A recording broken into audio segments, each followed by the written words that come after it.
Kasama ko po siya ngayon. Andito po kami sa venue. Andiyan kayo? O sige, pupunta ako dyan ngayon. Ang susunod na programa ay rated PG. Ito ay nangangailangan ng patnubay at gabay ng magulang para sa mga batang manonood.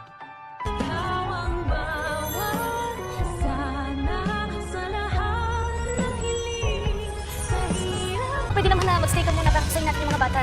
Sige na, para kay Lolo.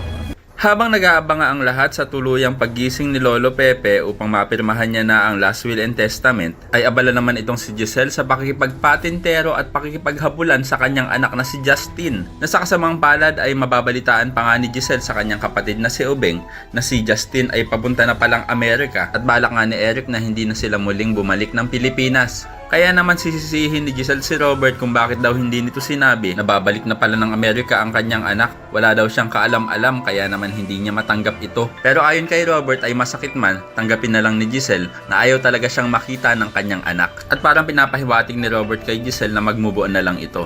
Pero hindi papayag si Giselle dahil hindi niya kaya. Pero sa kalagitnaan ng kanilang pagtatalong magkapatid ay biglang tatawag itong si Annalyn kay Giselle upang ipaalam dito na mag-uumpisa na ang children's party na taon-taong ino-organize ni Lolo Pepe sa mga bata. Parang tinatamad pa nga si Giselle na pumunta dahil wala naman doon ang kanyang anak. Pero biglang mabubuhayan si Giselle nang sabihin ni Annalyn na nandoon ang kanyang anak na si Justin at pagmamadaliin na ni Annalyn ang kanyang tita dahil baka bigla na lang umalis itong si Justin. Kaya naman aabangan natin na malaman kung magiging matagumpay ba ang pakay ni Annalyn na pagharapin ang kanyang tita at ang kanyang pinsan. At malalaman din natin kung anong magiging sagot ni Doc Lyndon kay Luke kung bakit ayaw nitong pabalikin si Annalyn sa Apex. Kaya naman ko isa ka rin sa mga umaasang sana magkasundo na ang mag-inang Giselle at Justin ay pakilike ang video na ito and don't forget to subscribe para naman mas lumakas ang puwersa laban kila Moira at Zoe. Thanks for watching and see you next time. Bye bye!